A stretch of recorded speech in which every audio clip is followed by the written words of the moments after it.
बावड़ी की ओर से 1100 रुपए थानाराम जी, राम सुख जी, जगदीश जी पुत्र। सर्वप्रथम संत श्री लक्ष्मीदास जी महाराज एवं महात्मा ज्योतिबा फूले एवं सावित्रीबाई फूले को नमन, और यहाँ मौजूद सभी अतिथिगण और मेरे छोटे नन्हे मुन्ने भाई बहन सभी को, और जितने भी बड़े बुजुर्ग हैं और इस आयोजन के जितने भी आयोजक हैं, कार्यकर्ताएं हैं, सबको प्रणाम और धन्यवाद इस आमंत्रण के लिए, इनविटेशन के लिए। एक हफ्ते पहले जब पुखराज जी सर का फोन आया और इस कार्यक्रम के लिए जब इनवाइट किया गया, तो सबसे मुख्य बात और जो सबसे स्पेशली उन्होंने जो मुझे कहा वो ये था कि इस कार्यक्रम में सबसे ज्यादा फीमेल स्टूडेंट्स हैं जिन्होंने क्वालिफाई किया है इस फेलिसिएशन के लिए। तो जान के बहुत खुशी हुई कि हमारा जो नारी वर्ग है वो समाज में बहुत अच्छा कर रहा है।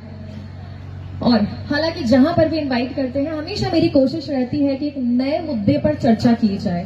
वैसे मैं कोई मोटिवेशनल स्पीकर तो नहीं हूं, लेकिन जीवन में जितना भी अनुभव हुआ है उसको देखते हुए समाज के हर वर्ग के लिए कुछ ना कुछ मेरे पास सजेशंस होंगे या कुछ ऐसा मुद्दा है जिसके ऊपर डिस्कशन कर सकते हैं। अभी दिनेश जी सर के साथ कुछ चर्चा हो रही थी, तो उन्होंने भी कुछ स्पेसिफिक चीजें जरूर बताई है जिसके लिए मैं स्टूडेंट से कनेक्ट करूंगी और बात करूंगी। तो मेरा ये जो भाषण है वो 2 पार्ट्स में डिवाइड होगा, तो मैं उम्मीद करती हूँ कि मुझे इतनी अनुमति है। पहले सेशन में हम ये डिस्कस करेंगे कि एक जीवन को सफल बनाने का मतलब क्या है और क्या वाकई हम सब इंडिविजुअल लेवल पर अपना अपना जीवन सफल बना चुके हैं या बेहतर बनाने के लिए और क्या कर सकते हैं। और दूसरे भाग में हम डिस्कस करेंगे what is RGS, Rajasthan judicial services क्या होता है, what are the ways by which you can crack this exam, क्या तरीका है इस एग्जाम को क्रैक कर हमारी जगह पर पहुंचना। आप में से क्या एक नॉर्मल स्टूडेंट आरजीएस बन सकता है, जज एंट्री लेवल पर 23 इयर्स की एज पे आप कैसे बन सकते हैं। तो सबसे पहले हम ये डिस्कस करेंगे कि एक जीवन को सफल कैसे बनाते हैं। सबसे पहले है ना, हम अपने समाज की बात कर लेते हैं। अगर आपने समाज को आसपास देखोगे ना, तो उनके हिसाब से हो सकता है कि यहाँ पर जितने भी हमारे बुजुर्ग बैठे हैं और समाज के जो वरिष्ठ लोग बैठे हैं, इस चीज से निश्चित तौर पर एग्री करेंगे कि हमारे समाज ने कुछ मापदंड बना रखे हैं कि ये अगर मापदंड आपने पूरे कर लिए तो शायद आप सफल व्यक्ति हो। और जो इस साइड में बैठे जितने भी हमारे युवा बच्चे हैं वो ये एक्सेप्ट करेंगे, स्वीकार करेंगे कि ये सारे जो मापदंड हमने बनाए हुए ना, हमारी सफलता की जो परिभाषा है वो काफी अलग है। अब हमारा समाज जो है वो सफलता को इस तरीके से परिभाषित करता है कि एक सरकारी नौकरी होनी चाहिए, एक मकान होना चाहिए, एक पूरी बीनड़ी होनी चाहिए, जना अपन टाबर जो है सक्सेसफुल है। अब मेरे अनुमान से सफलता कुछ नहीं है पर संतुष्टि है। आप गांव बाहर निकलो, आप खेत देखा, आप बेरा देखा, वटे दिहाड़ी माते कोई कर्जा है, कौन कर रहा है, अगर वे दिन रात 500 रुपया भी कमा रहे हैं, वो अपने आप को संतुष्ट समझता है। वो रैट रेस में नहीं भाग रहा है। क्यों? क्योंकि उसने अपने जीवन को उतना संतुष्ट मान लिया है कि वो अपनी जरूरतें पूरी कर पा रहा है। तो सफलता वो है ही नहीं जो हमने पैरामीटर्स या एक यार्ड स्टिक बना रखा है, मापदंड बना रखा है, उनको पूरा करना कोई जरूरी नहीं है। क्योंकि जब आप ये मापदंड इन पर थोपते हैं तो ये प्रेशराइज फील करते हैं, स्ट्रेस में जाते हैं। आजकल के जमाने में जो चीजें चल रही है, हर तरीके से बच्चा किसी ना किसी तरीके से सफर कर रहा है, ग्रसित है, वो डिस्कस नहीं कर पाता जनरेशन गैप की वजह से। तो एक तो आप ये समझना छोड़ दें कि यही एक तरीका है जिससे मुझे समाज सक्सेसफुल मानेगा। सक्सेसफुल आप अपनी नजरों में होते हैं, आप जहां संतुष्ट हैं, जो कार्य करके आपको लग रहा है कि मैं संतुष्ट हूं, वो सफलता है। वो कोई भी हो सकता है, प्राइवेट जॉब हो सकता है, बिजनेस हो सकता है, आप सरकारी नौकरी है, या खुद की कोई क्रिएटिविटी है, आर्टिस्टिक स्किल्स है, किसी में भी अच्छा कर सकते हैं। तो ये तो हुई सक्सेस की परिभाषा क्या है। अब कुछ पैरामीटर्स जानेंगे जो कि एक सफल जीवन के लिए जरूरी है, जिसके लिए आपको कोई खास व्यक्ति अपने जीवन में चाहिए नहीं। सबसे पहला है कि अपनी आइडेंटिटी बनाइए। आइडेंटिटी बनेगी कैसी? जब आप अपने जीवन में लक्ष्य निर्धारित कर लेंगे। जीवन जीने का कुछ कारण होना चाहिए, कुछ पर्पस होना चाहिए, कुछ विशेष रीजन की वजह से ही हम सब ने इस धरती पर जन्म लिया।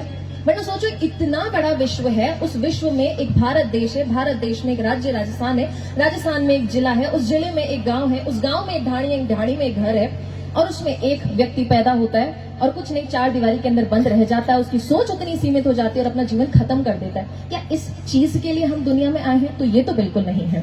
हर व्यक्ति, चाहे लड़का हो, लड़की हो, कोई भी हो, पहचान बनाना जरूरी है। इसीलिए ज्यादातर बच्चे आज इस चीज को एक्सेप्ट करेंगे।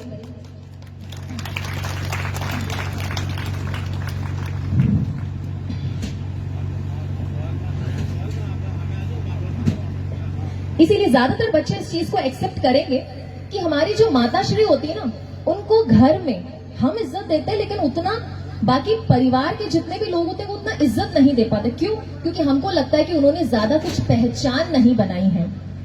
इस वजह से जरूरी है कि आपका जो जीवन है आप उसे दिशा दीजिए, एक गोल दीजिए। अब इस दिशा देने की वजह से होगा क्या? इस दिशा देने की वजह से ये होगा कि आप नकारात्मक नहीं सोचेंगे, नेगेटिव थॉट से दूर रहेंगे, क्रिएटिविटी रखेंगे अपने जीवन में, आप बिजी रहेंगे। खाली दिमाग शैतान का दिमाग होता है, इसलिए हमेशा कोशिश करें कि आपकी लाइफ में जो है कुछ गोल्स हो।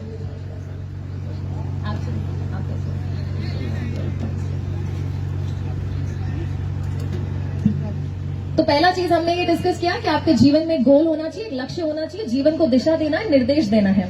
दूसरी चीज जो हम डिस्कस करेंगे वो ये है कि आपके जीवन में 3-4 ऐसे अच्छे लोग होने चाहिए, अच्छे रिश्ते होने चाहिए। वो रिश्ता किसी भी बुनियाद पर बन सकता है, या तो आपके परिवार में कोई खून का रिश्ता हो सकता है, कोई वाइफ हो सकती है, फ्रेंड्स हो सकते हैं, किसी भी प्रकार के 3-4 अच्छे आसपास आपके लोगों, वो आपके टीचर्स भी हो सकते हैं, मेंटर्स भी हो सकते हैं। इसके पीछे कारण क्या है? आपकी एक अच्छी संगति बनती है। 3-4 जीवन में ठीक ठाक लोग आपके पास हो गए जिनसे आप खुल के बात कर सकते हैं, जिन पे आप ठीक ठाक तरीके से इमोशनली डिपेंडेंट हो, जो आपको अच्छी सलाह दे सकें, जिनके साथ आप अपना समय गुजार सकें। क्योंकि आप असल में अगर आंकलन करके देखोगे, जितने भी यहाँ वरिष्ठ लोग बैठे हैं जिन्होंने भी अपने जीवन में बहुत काम किया है, वो देखेंगे कि उनका जीवन तो रहा ही नहीं। मैडो जीवन मैडो नहीं होगी, दूजारो वेगी। आप अपने पिताश्री को देखो, वो सिर्फ हमारे लिए किए जा रहे हैं काम, लेकिन उन्होंने अपनी जिंदगी जी नहीं। ऐसा जीवन आपने इस तरीके से जी के व्यर्थ नहीं करना है। टेक टाइम फॉर योरसेल्फ, जिसको हम सेल्फ इंट्रोस्पेक्शन कहते हैं, पैम्परिंग कहते हैं। अपने लिए थोड़ा समय जरूर निकालें, जिसको पर्सनल स्पेस कहते हैं। इससे आप ही की डेवलपमेंट होगी। तो दूसरा जो हमने डिस्कस किया कि 3-4 ठीक ठाक अच्छे रिश्ते बनाओ, जिससे कि आप उन लोगों के साथ डिस्कस कर सको और आपकी डेवलपमेंट हो सके। तीसरी इंपॉर्टेंट चीज है फाइनेंशियल इंडिपेंडेंस। उम्र के एक पड़ाव के बाद हर व्यक्ति ये चाहेगा कि मैं आर्थिक रूप से ना आत्मनिर्भर रहूं, किसी से मांगना नहीं पड़े। बिकॉज मेरे ओपिनियन में financial independence is equals to social independence. जब आप आर्थिक रूप से स्वतंत्र हैं तो आप सामाजिक रूप से भी स्वतंत्र होंगे। समाज में ये हकीकत है कि ऐसे बहुत सारे नियम, कानून, कायदे इन्होंने खुद ही बना रखे हैं जो आप पर बंदिशें लगाते हैं। अब ये मैं हमेशा कहती हूँ कि समाज कभी इस चीज के लिए नहीं बना कि आप पर बंदिशें लगाए, रोक लगाए। समाज सहयोग करने के लिए बना है, समाज साथ देने के लिए बना है।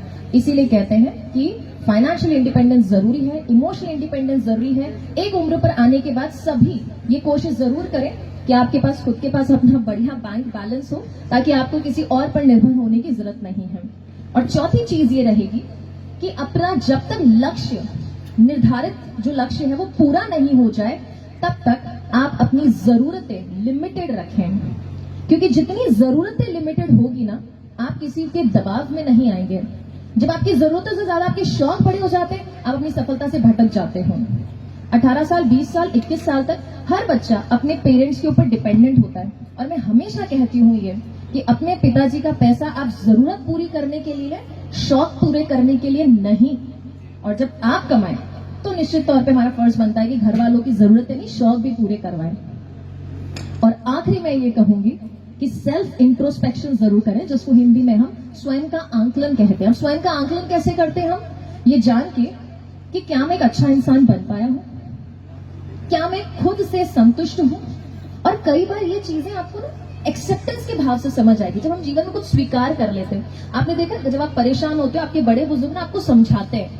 उनका समझाने के पीछे कारण यही है कि आप कुछ चीजों को स्वीकार कर लो, कुछ गम को, कुछ दुख को, कुछ सुख को जब आप स्वीकार कर लेते हैं, जिंदगी थोड़ी आसान बन जाती है। आप ये देखें कि कितना आप जीवन में सही कर पाए हैं, कितना गलत कर रहे हैं। इससे आप खुद के साथ खड़े हो पाते हैं।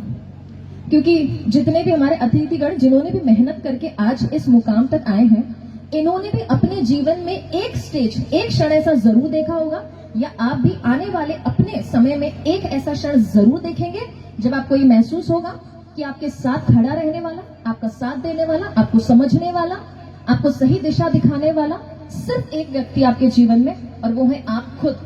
तो कुछ भी हो जाए, आप अपना साथ कभी भी ना छोड़ें, क्योंकि at the end it is only you who will understand yourself better. आपके अलावा आपको बेहतर तरीके से और कोई नहीं समझ सकता है। तो इंट्रोस्पेक्शन बहुत जरूरी है। अपने आप को समझो, क्या चीज चाहिए क्या चीज नहीं चाहिए। एंड एंड में मैं यही